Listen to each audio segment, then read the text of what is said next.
back again for another Blaast tier list video, this time for OP09.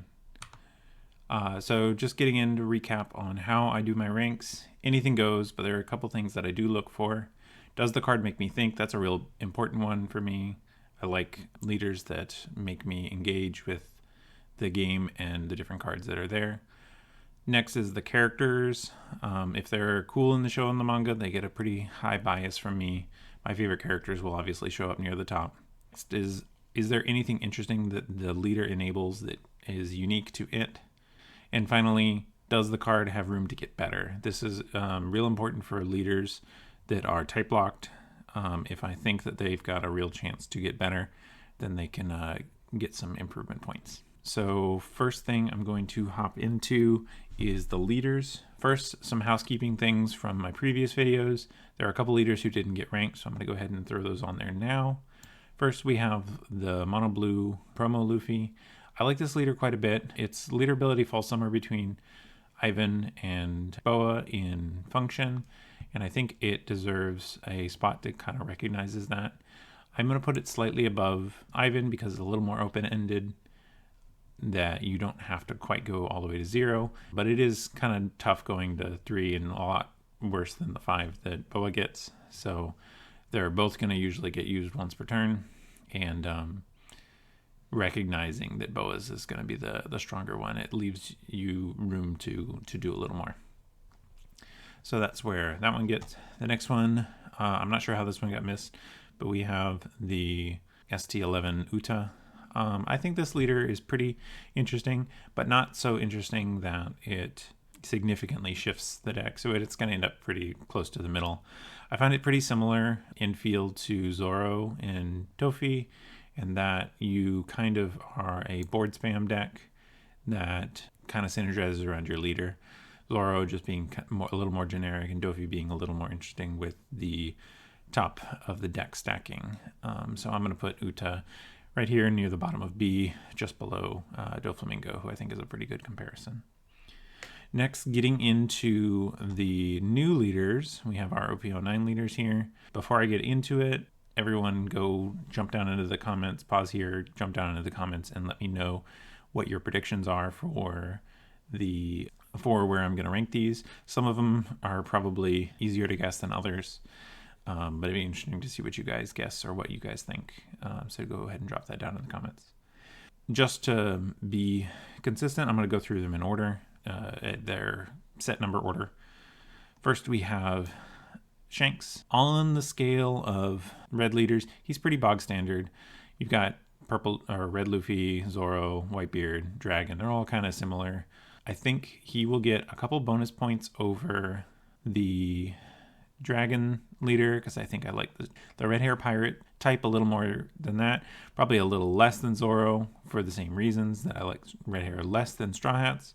So the question is where in between Dragon and Zoro does he fall? I think I will put him probably in between Zoro and Whitebeard. I think his ability is a little more interesting than maybe a Magellan's. These are both kind of generic leaders, but the choice of when to use this versus Whitebeard's always being on kind of places it a little bit above that. And I think it's also kind of appropriate that he's right next to his adoptive daughter, Uta. So having them both there and both be kind of the red hair pirates representative seems appropriate to me. Next, we have Lim.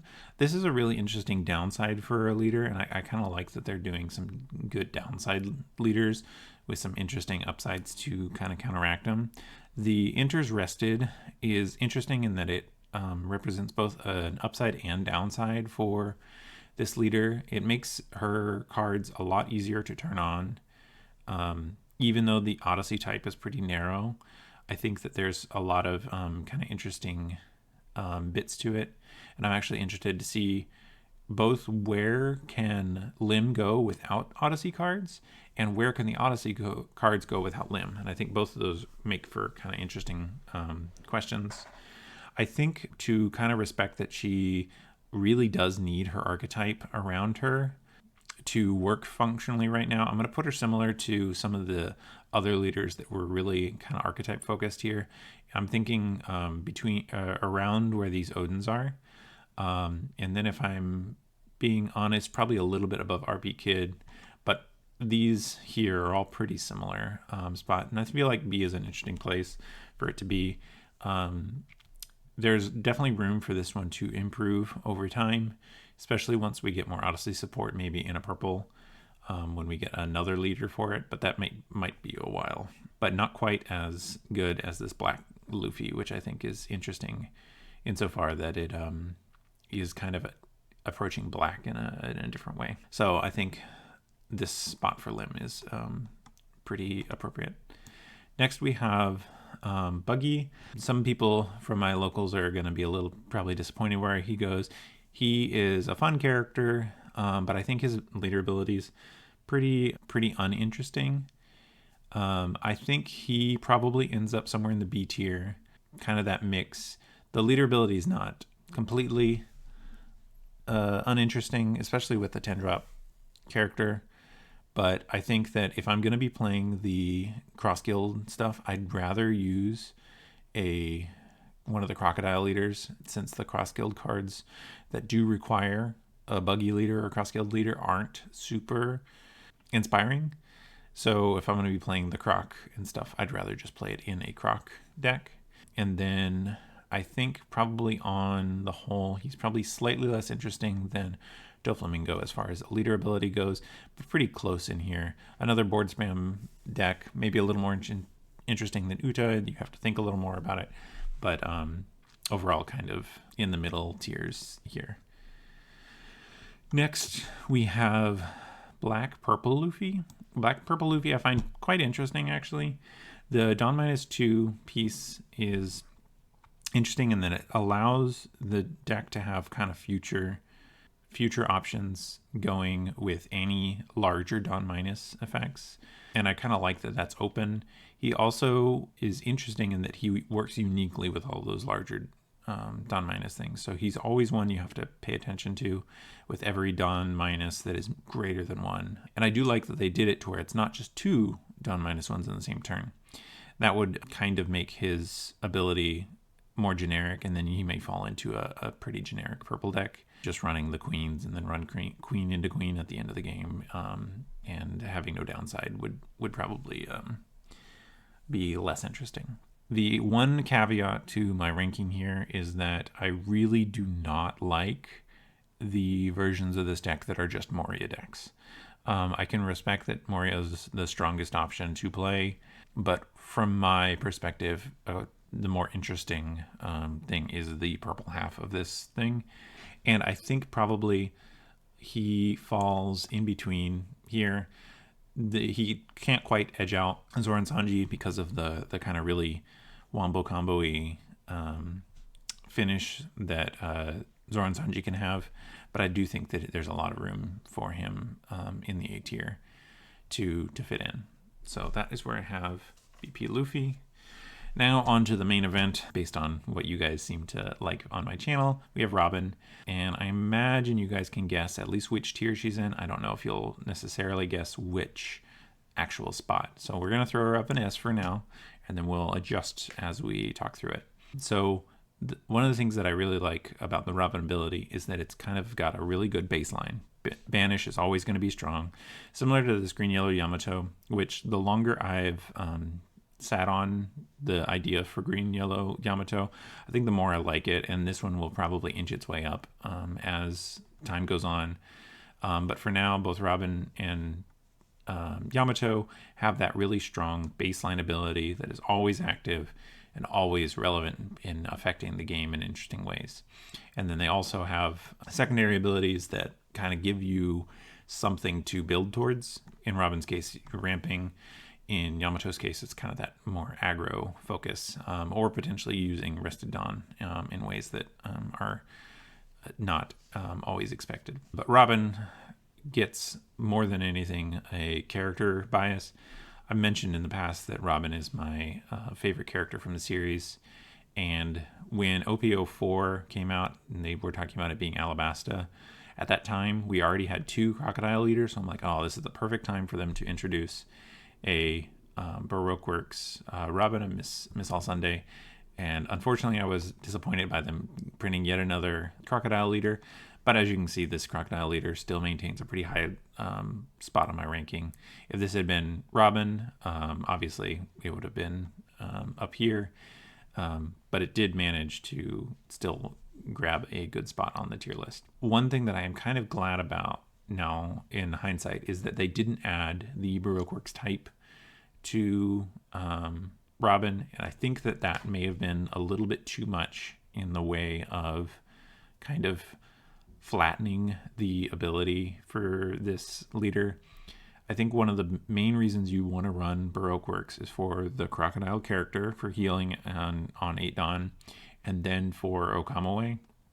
And I think that a combination of Gum Gum Giant and Okamewe on a single leader would probably be really demoralizing for opponents. And I, like, as you can see down here with BY and NL, I'm not necessarily a fan of decks that really demoralize opponents through just kind of sheer survivability. And Gum Gum Giant is already pushing that limit.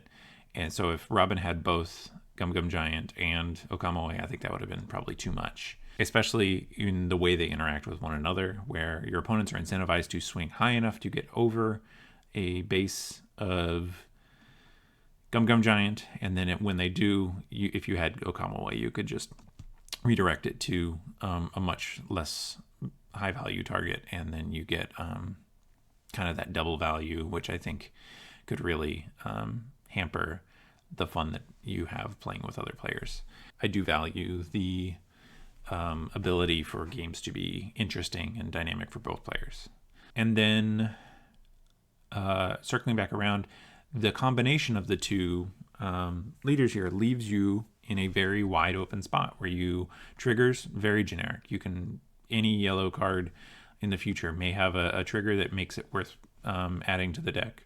The ramping, being able to play cards that are a little more expensive on time.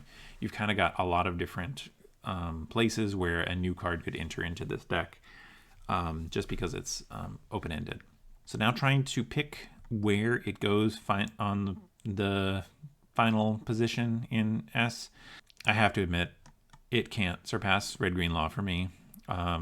In pretty much all of the trading card games that I play, I really like the high actions per turn decks, and Red Green Law is just that deck for me.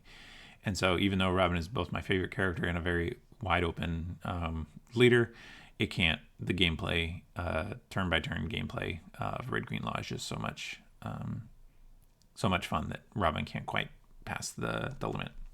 So yeah, there we have Robin. Now going on to the final OP09 leader, we have Blackbeard. This one is interesting because it's another one of those downside plus upside abilities, which I do find are quite interesting. I think the biggest downside to this one is that they gave it too much of a deck. I recognize that this is a new enough effect where they needed to give it something, but they gave it a little too much that is not usable elsewhere. They pushed the Blackbeard Pirate specifically a little too hard.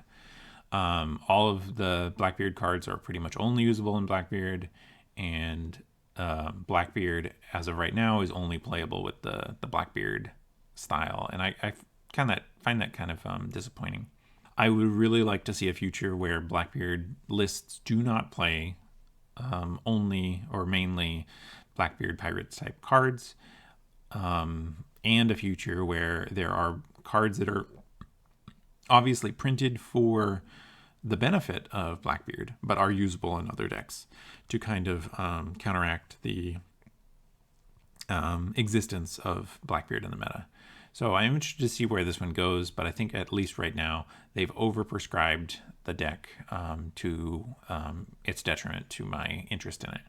So I'm going to put Blackbeard, I think, here in B tier, kind of recognizing that there is room for him to grow on me, but at least right now he's not getting above some of the more interesting leaders here up in A and the top of B. I he also is kind of a character I don't like. So he does have a cap on him just because Blackbeard's just not among my favorites. But that is our tier list, and we'll go hop back over to the presentation. So now we're back. Here's the whole tier list once again, and let's hop over to cards to watch. So I wanted to pick at least one from each color for this set, and you can see there's a little bit of a bias to a couple of these because there are a couple archetypes that I find interesting. Just to get started here, we have the Odyssey Trafalgar Law. I really like this style ability. All of Law's cards have been quite interesting to me, and this is no exception. We have, and I think that this is actually most interesting outside of a Limb deck, and that's why I really hope that the Odyssey type can extend outside of Limb eventually.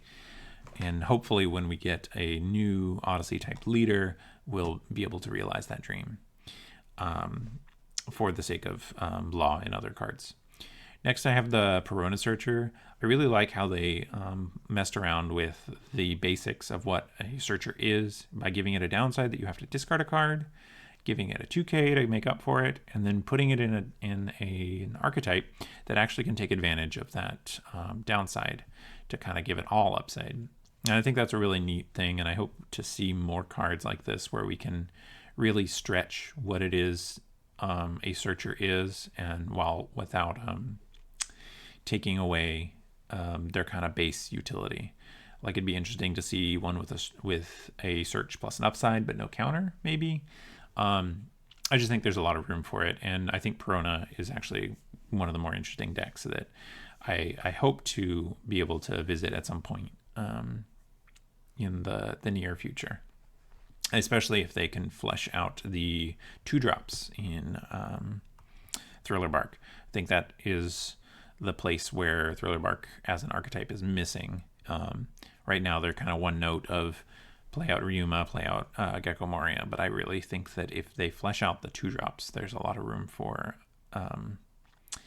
Perona and Moria to grow. Next, we have Limb. Kind of going along with my previous statement, I do like the Odyssey type separate from Limb, and I'd really like to see it grow. And yeah, I just think that there's some real interesting potential with the cards that are in the Odyssey type. We just have to figure out and find a leader who can properly fit them in. Next, we have the 7-drop Crocodile.